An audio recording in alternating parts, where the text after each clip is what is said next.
Baik, selamat malam Bapak Ibu, saudara-saudari yang saya kasihi di dalam Tuhan. Bertemu kembali dalam pembelajaran rutin kita, yaitu pendalaman Alkitab. Setiap Selasa malam pukul 19.00 atau jam 7 malam sampai dengan selesai. Saya ingin menyapa bagi Bapak Ibu, saudara-saudari yang malam hari ini menyaksikan pembelajaran kita dan sudah sering mengikuti pembelajaran kita. Saya ingin menyapa selamat malam untuk Anda semua, dan saya berharap Anda semua dalam kondisi yang sehat-sehat selalu.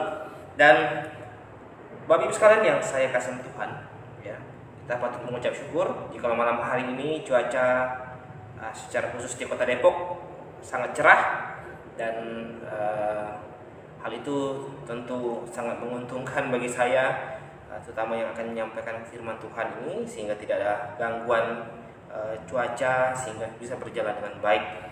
Dan malam hari ini saya mau mengajak Bapak Ibu, saudara-saudari semuanya merenungkan satu topik satu topik yang akan saya ambil dari 1 Yohanes. Kita buka dulu 1 Yohanes. Surat 1 Yohanes pasal 5 ayat yang ke-16. Surat 1 Yohanes pasal 5 ayat yang ke-16. Oke. Mari Bapak Ibu sekalian, saudara-saudari, kita baca bersama-sama 1 Yohanes pasal 5 ayat yang ke-16. Kalau ada seorang melihat saudaranya berbuat dosa, yaitu dosa yang tidak mendatangkan maut, hendaklah ia berdoa kepada Allah, dan Dia akan memberikan hidup kepadanya, yaitu mereka yang berbuat dosa yang tidak mendatangkan maut. Ada dosa yang mendatangkan maut. Tentang itu tidak pula katakan bahwa ia harus berdoa. Oke. Jadi topik malam hari ini adalah topik pembahasan kita malam hari ini adalah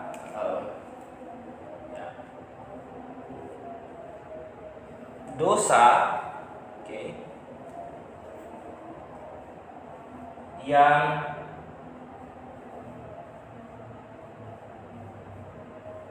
mendatangkan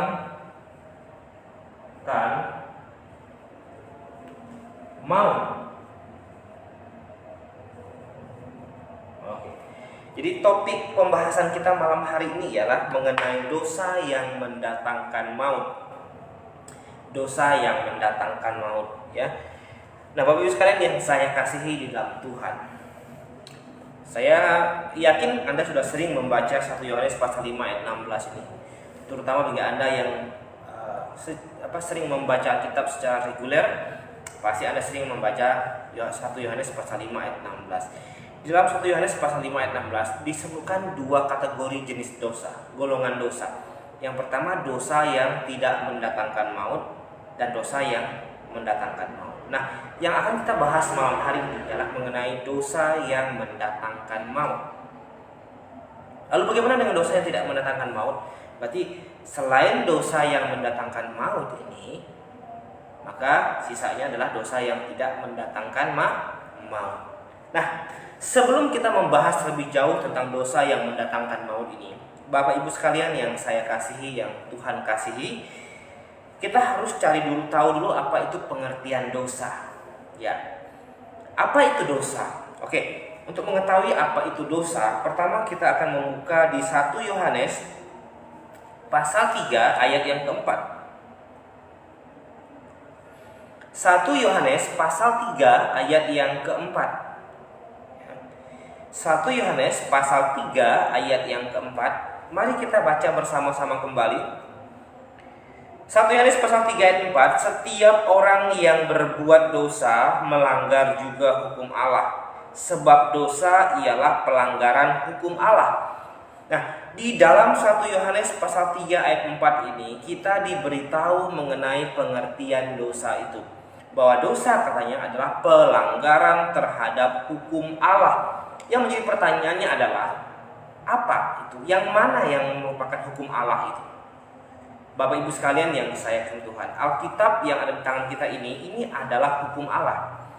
Segala hal yang Tuhan inginkan, segala hal yang Tuhan benci, Tuhan tidak ingin kita lakukan, semua tertera di sini. Segala kehendak Allah, berbagai macam aturan-aturan Tuhan catatkan dalam firman-Nya. Ini adalah hukum Allah ini. Jadi barang siapa yang melanggar atau bertentangan dengan Alkitab, ya, bisa dipastikan bahwa itu adalah dosa. Ya. Bertentangan dengan pengajaran Alkitab itu pasti dosa. Oke, itu yang pertama. Kita akan lihat lagi di dalam 1 Yohanes pasal 5. Kita kembali ke pasal 5, tapi ayat yang ke-17. 1 Yohanes pasal 5 ayat yang ke-17. Ya. Saya bacakan untuk kita semua. Semua kejahatan adalah dosa. Titik sampai situ aja ya. Semua kejahatan adalah dosa. Tapi ada dosa yang tidak mendatangkan maut. Nah, di dalam 1 Yohanes pasal 5 ayat 17 kita diberitahu juga sekali lagi pengertian dosa. Dosa adalah semua kejahatan. Semua jenis kejahatan itu dosa di mata Tuhan. Segala jenis tindakan kejahatan di mata Tuhan itu dosa. Ya. Baik kejahatan yang paling kecil sampai kejahatan yang paling besar dengan membom misalnya, ya. Membunuh sekian ribu, sekian ratus orang mungkin. Ya, ini adalah dosa. Oke, ya, kita sudah lihat dua pengertian dari dosa. Sekarang pengertian dosa yang ketiga kita lihat di dalam Roma. Roma pasal yang ke-14 ayat yang ke-25. Roma pasal 14 ayat yang ke-25. Kita baca bersama-sama. Roma pasal 14 ayat yang ke-25.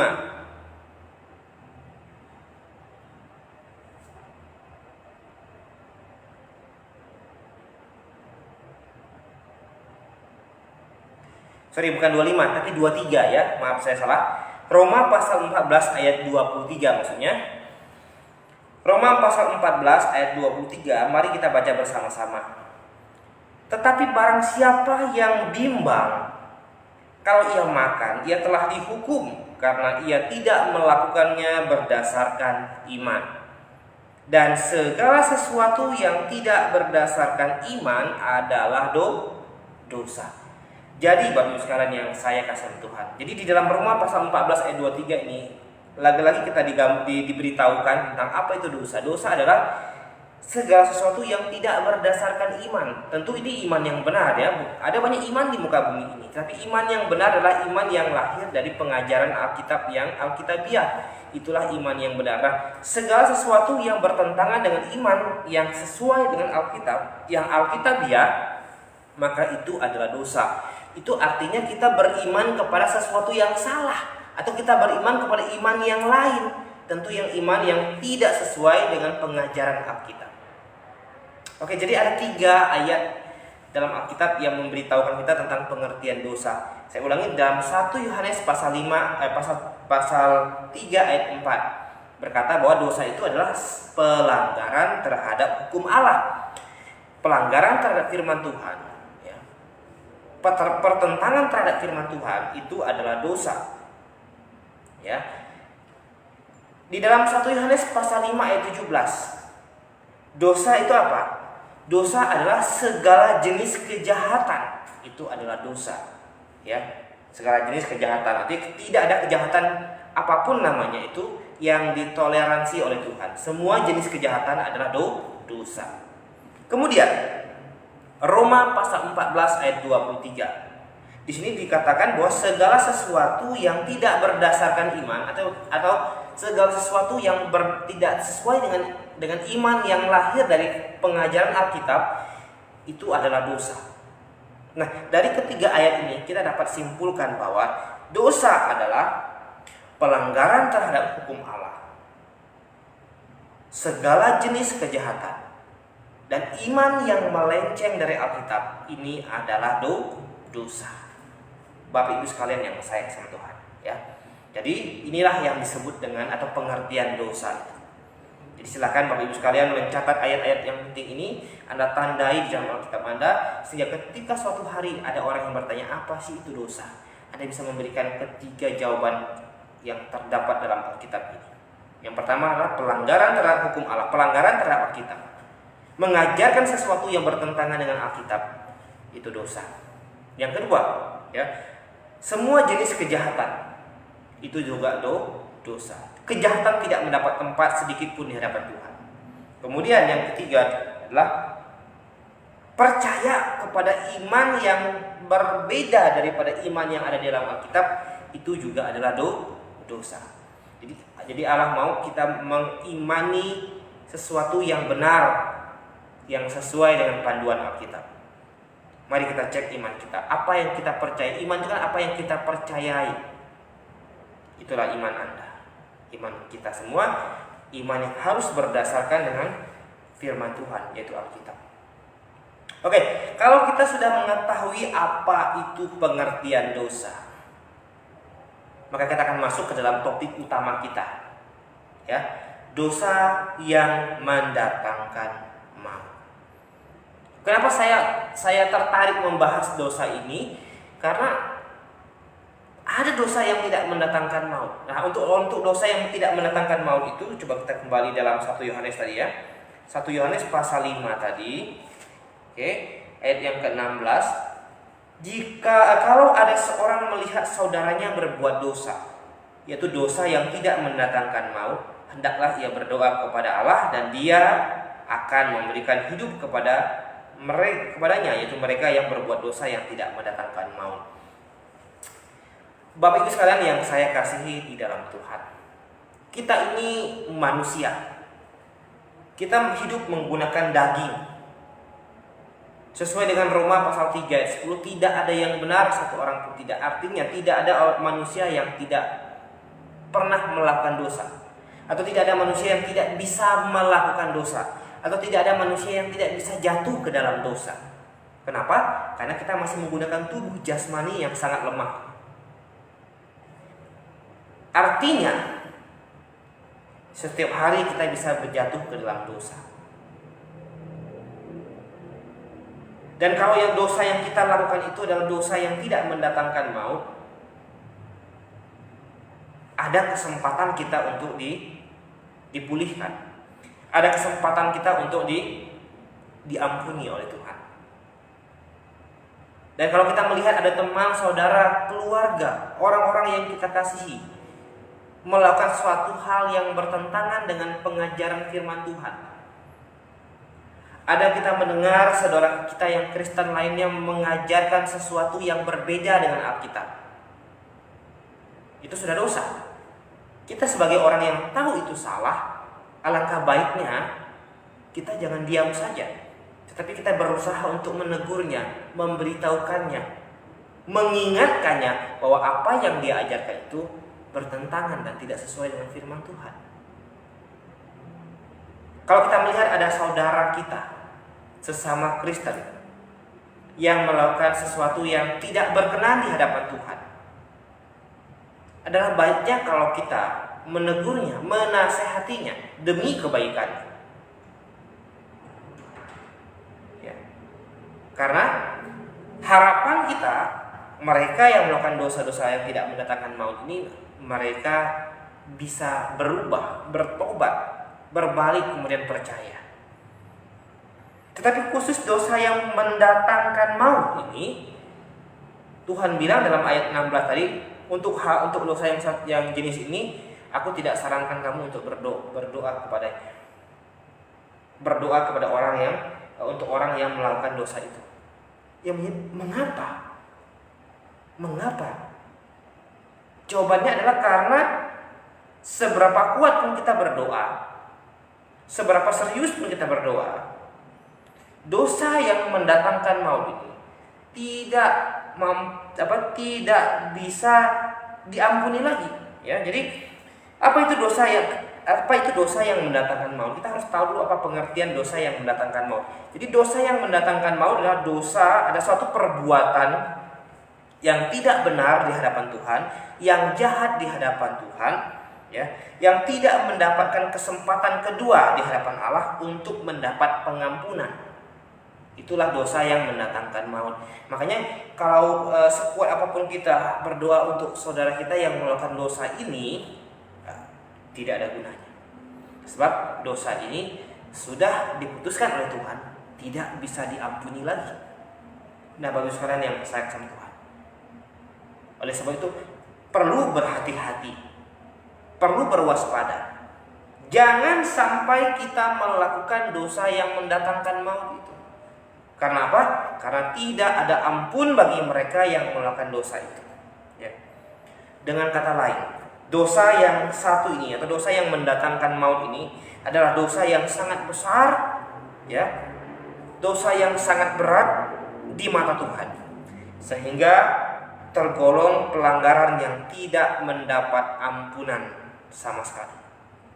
Nah, Bapak Ibu sekalian yang saya kasihi dalam Tuhan, supaya jangan sampai kita jatuh ke dalam dosa yang mendatangkan maut ini, adalah lebih baik jikalau kita membekali diri kita dengan setiap pengajaran firman Tuhan yang alkitabiah. Adalah lebih baik kalau kita punya kerinduan untuk menggali firman Tuhan, bertanya, mencari kebenaran. Jangan pernah bosan, jangan pernah malas, jangan pernah enggan untuk mempelajari, menggali dan terus menggali kebenaran firman Tuhan. Supaya apa? Supaya kita tahu, supaya kita dibukakan mata kita ini bahwa ada dosa yang mendatangkan maut dan tidak mendapat ampunan dari Tuhan. Wah, itu berbahaya sekali.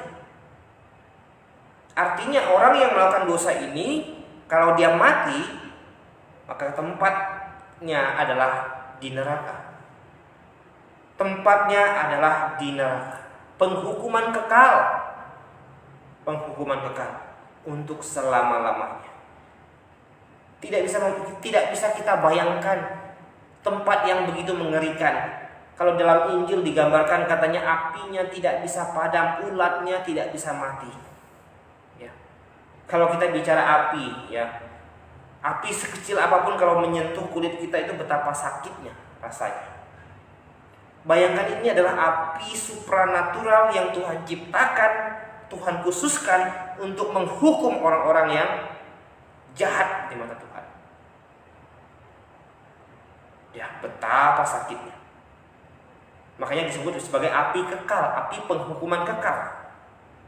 Lautan api, bayangkan. Kemudian, kenapa dipakaikan ulat? Kenapa tidak dengan binatang lain? Ulat ini adalah binatang yang sederhana, kecil, Bapak Ibu sekalian. Kalau di dunia ini kecil. Tetapi untuk ulat yang satu ini, yang Tuhan bilang tidak bisa mati ini adalah ulat khusus yang Tuhan desain, Tuhan ciptakan untuk memberikan ancaman, untuk memberikan hukuman kepada mereka yang tidak taat kepada firman-Nya, kepada Tuhan. Untuk menghukum mereka yang selama hidup di dunia ini menyepelekan firman Tuhan, mengesampingkan firman Tuhan. Termasuk mereka yang melakukan dosa yang mendatangkan maut ini. Bapak Ibu sekalian yang saya kasihi Tuhan, hati-hati. Ya. Terlambat sudah. Jikalau kita sudah ada di tempat tersebut, barulah kita menyesal. Saya teringat cerita Lazarus dan orang kaya ketika kedua-duanya sama-sama mati. Dan ketika mereka sadar, mereka ada di tempat yang berbeda, tetapi bisa saling melihat satu dengan yang lainnya. Di Injil Lukas dicatat itu. Lalu si orang kaya merasakan satu tempat di mana dia berada adalah tempat yang sangat menyakitkan, tempat penghukuman. Akhirnya dia minta kepada Lazarus, kepada Abraham, ya, supaya Lazarus mencelupkan jarinya ke air dan meneteskannya ke mulutnya. Ini mengindikasikan betapa panasnya, betapa sakitnya, betapa mengerikannya tempat di mana orang kaya ini berada. Meskipun kalau Anda belajar lebih dalam, tempat mengerikan yang di mana orang kaya ini berada belumlah tempat penghukuman yang kekal. Masih sementara. tetapi itu saja sudah sangat menyakitkan baginya. Apalagi kalau nanti mereka merasakan penghukuman yang begitu mengerikan, yaitu kematian yang kedua, lautan api. Maut dan kerajaan maut dilemparkan ke dalam lautan api. Itulah kematian yang kedua. Bapak Ibu sekalian yang saya kasih Tuhan. Jadi, bagaimana kita tahu mana dosa yang mendatangkan maut? Oleh sebab itu kita akan masuk ke bagian kedua. Yang pertama kali kita sudah melihat pengertian dosa itu apa. Ya. Yang kedua kita melihat apa yang dimaksud dengan dosa yang mendatangkan maut itu. Pengertiannya. Dan yang ketiga, contoh dosa yang mendatangkan maut. Ya. Contoh dosa yang mendatangkan maut. Nah, untuk melihat contoh dosa yang mendatangkan maut ini, saya mau mengajak Bapak Ibu sekalian, saudara-saudari semuanya, membuka firman Tuhan. Jadi ada 3 golongan dosa yang mendatangkan maut atau dosa yang tidak terampunkan. Nah, yang pertama, ya, saya pikir kita semua tahu bahwa dosa para malaikat adalah dosa yang tidak mendapat ampun di mata Tuhan. Jadi ketika malaikat memberontak kepada Allah, Lucifer beserta para pengikutnya memberontak kepada Allah, mereka langsung dibuang dari surga. Itu artinya tidak ada kesempatan bagi mereka untuk diselamatkan, untuk diampuni. Mungkin Anda bertanya, kenapa malaikat tidak mendapat ampun, berbeda dengan manusia? Jawabannya adalah, manusia ketika berbuat dosa atau jatuh ke dalam dosa, terkadang karena ketidaktahuan kita, ya, karena kekurangwaspadaan kita, tubuh kita yang terlalu amat lemah ini mudah sekali untuk membuat manusia melakukan atau jatuh ke dalam dosa. Tetapi ketika malaikat melakukan dosa, itu artinya mereka melakukan dosa bukan karena ketidaktahuan mereka, melainkan karena mereka yang sebenarnya ingin melakukan dosa. Bukan karena godaan, bukan karena faktor luar, tetapi karena dari dalam hatinya, dengan kesengajaannya, dengan pengetahuan yang dia miliki di surga sana, dia sengaja ingin berbuat dosa. Sehingga bagi mereka tidak ada ampunan, tidak ada kesempatan kedua untuk diperbaharui kembali, untuk diampuni kembali. Jadi dosa para malaikat adalah dosa yang tidak diampuni. Itu yang pertama. Jadi golongan pertama adalah golongan dosa para malaikat. Yang kedua, kita buka dalam Markus pasal 3. Markus pasal 3 ayat yang ke-29.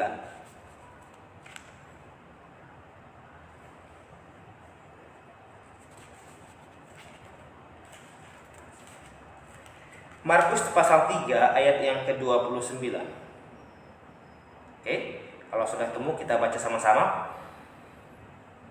Ayat 29-nya 1, 2, 3. Tetapi apabila seorang menghujat Roh Kudus, ia tidak mendapat ampun selama-lamanya, melainkan bersalah karena berbuat dosa kekal.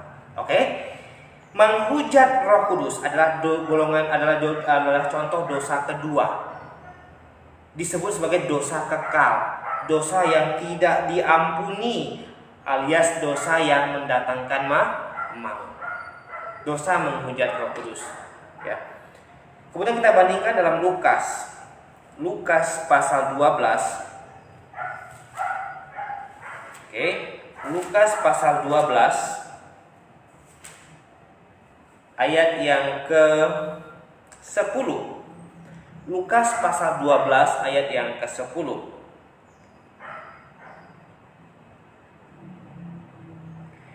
Setiap orang yang mengatakan sesuatu melawan Anak Manusia, ia akan diampuni. Tetapi barang siapa menghujat Roh Kudus, ia tidak akan diampuni. Oke Bapak Ibu sekalian yang saya kemuliaan. Jadi ya, dari dua ayat ini kita ketemukan ada yang kedua, dosa yang tidak mau diampuni atau yang mendatangkan maut atau disebut dosa kekal tadi adalah dosa menghujat Roh Kudus. Nah, apa itu dosa menghujat Roh Kudus sebenarnya? Bagi Bapak Ibu sekalian yang ingin tahu apa itu dosa menghujat Roh Kudus, Anda bisa pergi ke channel YouTube kami, GBIA Depok Official. Di situ ada banyak video pembelajaran firman Tuhan. Anda cari satu video yang menjelaskan tentang dosa menghujat Roh Kudus. Ya. Di situ saya sudah jelaskan seperti apa. Atau kalau ada kesempatan, mudah-mudahan minggu depan saya bisa ulangi kembali. Ya, saya bisa ulangi kembali supaya Bapak Ibu sekalian semakin hari semakin paham, semakin hari semakin mengerti mengapa menghujat Anak Manusia diampuni, menghujat Yesus Kristus diampuni, tetapi menghujat Roh Kudus tidak dapat diampuni. Bahkan di dalam Markus pasal 3 ayat yang ke-29 tadi disebut menghujat Roh Kudus adalah dosa kekal, dosa yang tidak dapat diampuni untuk selama-lamanya.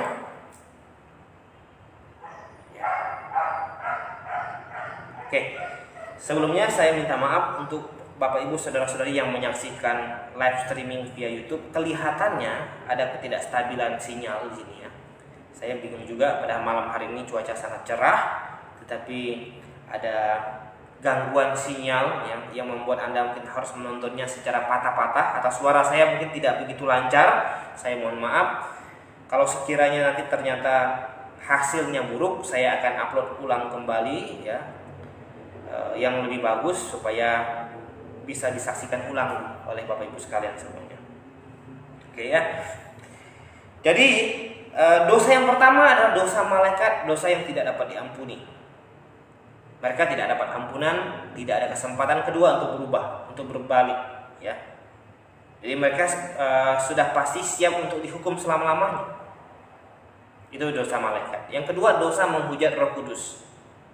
Ya, kalau Anda ingin tahu lebih dalam, Anda boleh datang ke dalam channel YouTube kami, GB Depok Official. Ada cari di situ ada satu video yang secara khusus membahas dosa menghujat Roh Kudus. Atau minggu depan mungkin kita bisa ulang kembali. Dan yang ketiga ya, yang ketiga. Nah ini yang akan kita bahas malam hari ini ya. Kita buka Ibrani pasal 6. Ibrani pasal 6 ayat 4 hingga ayat yang ke-6. Ibrani pasal 6 ayat yang ke-4 hingga ayat yang ke-6. Untuk itu saya mengajak kita membacanya bersama-sama supaya Bapak Ibu sekalian juga bisa menyimak, kalau bisa ditandai di Alkitab Anda masing-masing. Ibrani 6 ayat 4 sampai 6. Ya. Sebab mereka yang pernah diterangi hatinya dan yang pernah mendapat bagian dalam Roh Kudus, yang mengecap firman yang baik dari Allah dan karunia-karunia dunia yang akan datang. Namun yang murtad lagi tidak mungkin dibaharui sekali lagi sedemikian sehingga mereka bertobat. Sebab mereka menyalibkan lagi anak Allah bagi diri mereka dan menghinanya di muka umum.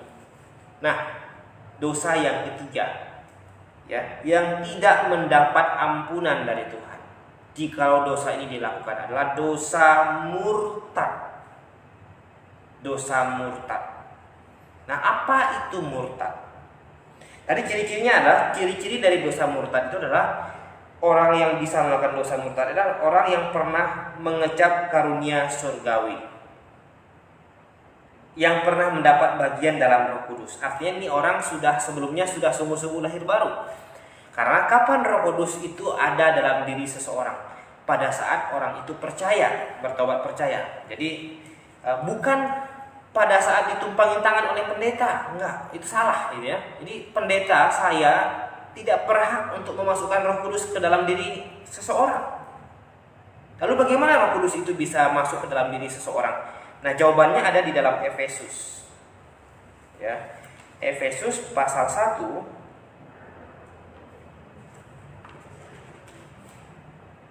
Efesus pasal 1 ayat 13. Mari kita bersama-sama membacanya. Efesus pasal 1 ayat 13. Di dalam Dia kamu juga, karena kamu telah mendengar firman kebenaran, yaitu Injil keselamatan. Di dalam Dia kamu juga, ketika kamu percaya dan dimateraikan dengan Roh Kudus yang dijanjikannya. Itu.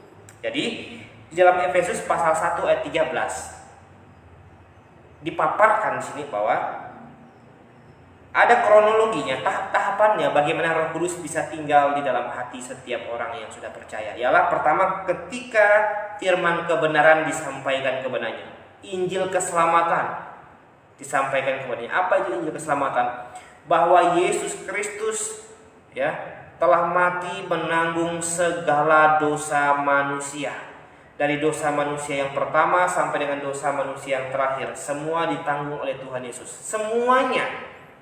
Dosa yang pernah kita lakukan sebelumnya, dosa yang saat ini mungkin sedang kita lakukan, bahkan dosa yang akan kita lakukan di kemudian hari, di waktu yang mendatang, juga sudah diampuni oleh Tuhan Yesus. Jadi segala dosa-dosa kita, percaya kepada hal itu dengan sepenuh hati dan bertobat. Bertobat itu apa? Mengaku diri orang berdosa dan menyesali segala perbuatan dosa yang sudah kita lakukan itu, maka kita akan diselamatkan.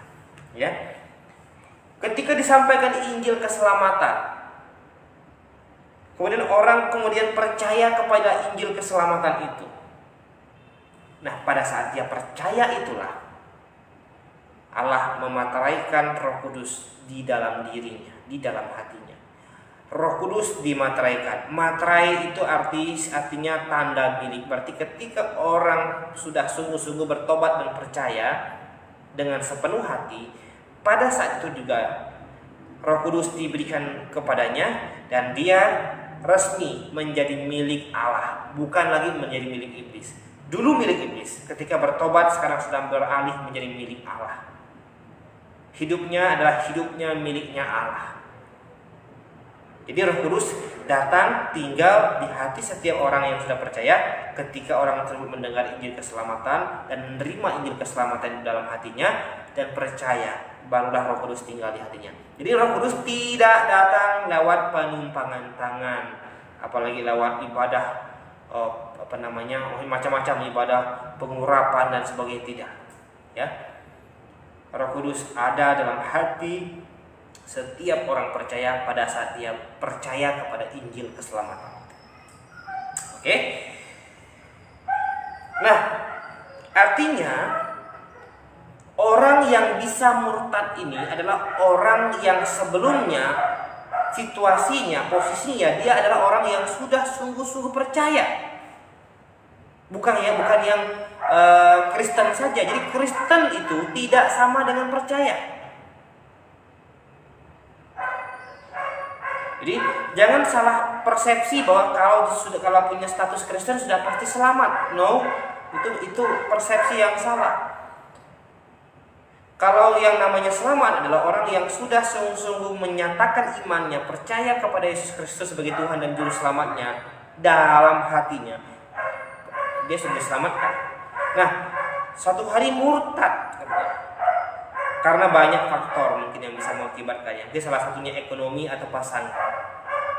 Satu hari murtad, maka orang tersebut tidak dapat diampuni lagi. Ya, coba kita buka dalam Ibrani pasal 10 ayat yang ke 27. Ibrani pasal 10 ayat yang ke-27. Kalau sudah ketemu, kita baca sama-sama. Ibrani 10 ayat 27. Sorry. Ya, Ibrani 10 ayat 27. Tetapi yang ada ialah kematian yang mengerikan, akan penghakiman dan api yang dahsyat yang menghanguskan semua orang durhaka. Ibrani pasal 10 ayat yang ke-26 Bapak sekalian ya. Saya loncat. Ayat 26 dan ayat 27 ya. Ibrani 10 ayat 26 dan 27. Sebab jika kita sengaja berbuat dosa sesudah memperoleh pengetahuan tentang kebenaran, maka tidak ada lagi korban untuk penghapus dosa. Nah, sengaja berbuat dosa, tidak ada ampunan. Apakah ini semua dosa? Tidak. Tadi di dalam 1 Yohanes pasal 5 ayat 16 dan 17 dipaparkan ada dua jenis dosa. Dosa yang mendatangkan maut, ada dosa yang tidak mendatangkan maut. Jadi ini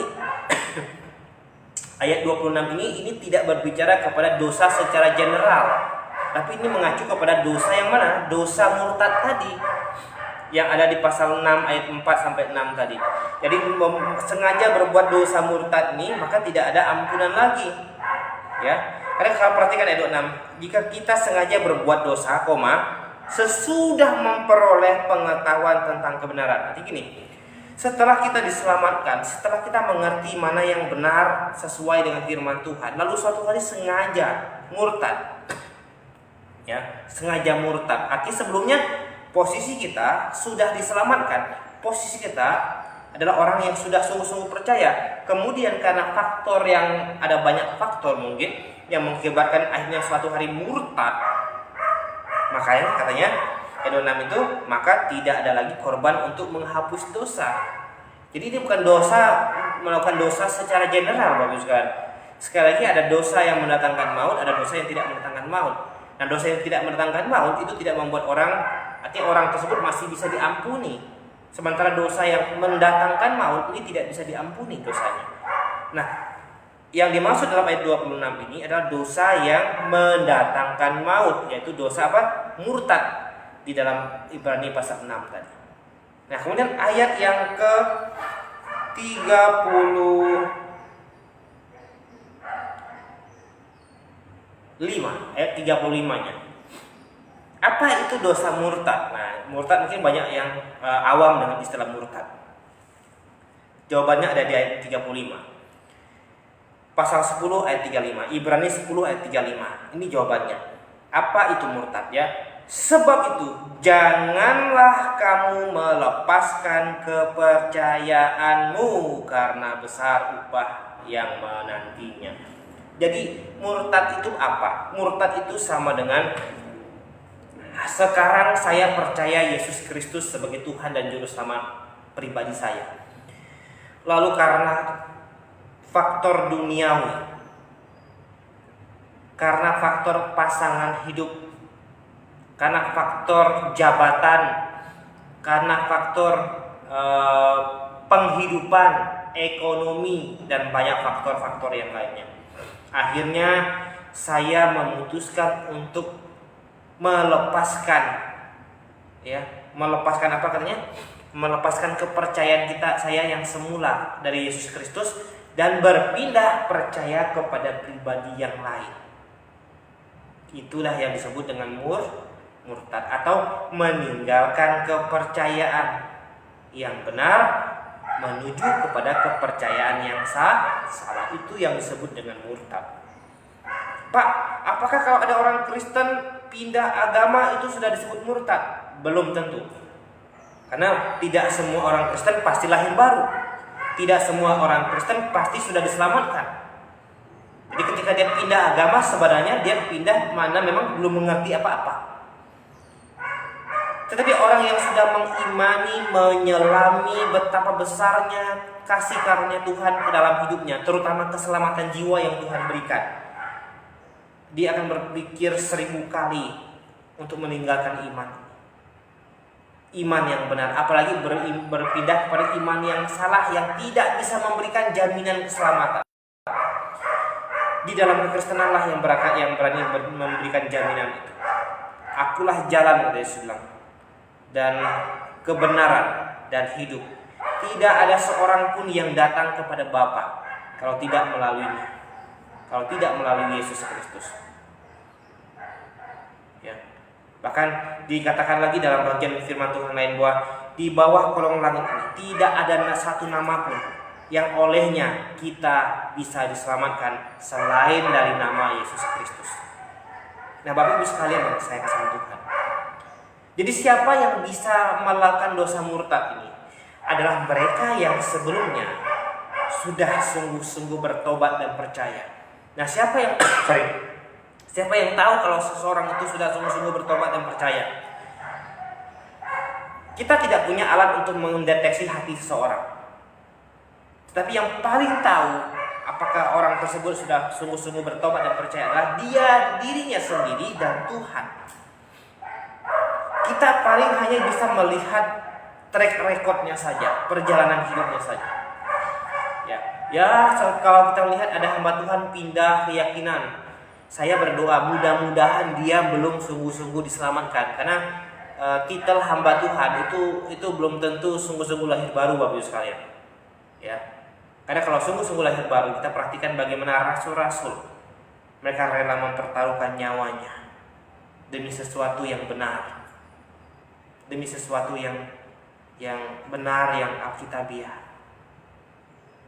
Bukan yang mudah meninggalkan iman itu. Makanya kita bilang bahwa ketika ada orang Kristen pindah agama, ya, pindah kepercayaan, itu belum bisa digambarkan digolongkan murtad. Kita tidak tahu sebelumnya apakah dia sudah sungguh-sungguh bertobat percaya atau tidak. Tetapi seandainya dia sungguh-sungguh bertobat dan percaya sebelumnya dan pindah kepercayaan, maka orang tersebut tidak lagi bisa bertobat. Saya katakan, tidak lagi bisa bertobat, tidak lagi bisa berkembang. Sudah tertutup pintunya untuk pertobatan itu. Oke, jadi jelas Bapak sekalian ya, apa itu dosa yang mendatangkan maut? Jadi dosa melepaskan kepercayaan.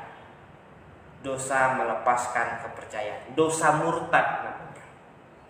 Melepaskan kepercayaan dari percaya Yesus Kristus sebagai Tuhan dan Juru Selamat, lalu pindah kepada pribadi yang lain. Nah, ini yang disebut dengan murtad. Tapi sekali lagi saya tekankan, apakah setiap kali orang Kristen pindah kepercayaan dia disebut murtad? Belum pasti. Belum tentu. Karena sekali lagi, Kristen tidak sama dengan pasti selamat. Kristen tidak sama dengan pasti lahir baru. Karena untuk lahir baru orang harus benar-benar menyatakan imannya dari dalam hatinya dengan sungguh-sungguh, bertobat dan percaya kepada Yesus Kristus dengan sungguh-sungguh. Tetapi seandainya memang sebelumnya posisinya dia sudah sungguh-sungguh diselamatkan, sudah sungguh-sungguh percaya, lalu dia meninggalkan atau melepaskan kepercayaannya itu dan berpindah kepada kepercayaan yang lain, dia tidak lagi bisa bertobat. Dia tidak lagi bisa diampuni sebab dia sudah melakukan dosa kekal, dosa yang tak terampunkan, atau dosa yang mendatangkan maut bagi dirinya sendiri. Nah, Bapak Ibu sekalian yang saya kasih Tuhan, jadi orang yang sudah sungguh-sungguh lahir barulah yang punya kesempatan untuk melakukan dosa murtad atau melepaskan kepercayaan itu. Kalau Anda adalah orang-orang yang sudah sungguh-sungguh lahir baru, Anda harus benar-benar menjaga iman Anda dengan benar. Bagaimana caranya? Dengan rajin, setia, membaca, menggali, belajar Alkitab, mencari guru yang benar. Datang dan bergabung dengan jemaat yang Alkitabiah. Aktif melayani dalam jemaat lokal Alkitabiah. Ya. Ini adalah tips supaya Anda terhindarkan. Jangan sampai Anda melakukan dosa murtad. Kita melakukan dosa murtad. Karena dosa tersebut akan membuat kita selamanya tidak lagi bisa bertobat. Alias kita sudah pasti akan dihukum di neraka bersama dengan iblis dan orang-orang yang tidak mau percaya Yesus Kristus. Nah baik Bapak Ibu sekalian yang saya kasih Tuhan, saya pikir waktu kita sudah selesai. Saya tidak usah berpanjang lebar karena memang pembahasannya tidak begitu panjang, tetapi kita membahas secara singkat, padat dan jelas. Dan sekiranya pembelajaran firman Tuhan malam hari ini bisa mendatangkan berkat rohani bagi kita. Dan kalau Anda merasa ini penting, Anda merasa ini hal yang sangat baik, Anda silakan share ini ke teman-teman Anda, baik channel YouTube kami ataupun Facebook kami. Ya, Anda sharekan videonya supaya semakin banyak orang mengerti, semakin banyak orang paham apa itu dosa yang mendatangkan maut. Dan kiranya malam hari ini Tuhan Yesus menyertai kita semua dan Maranatha.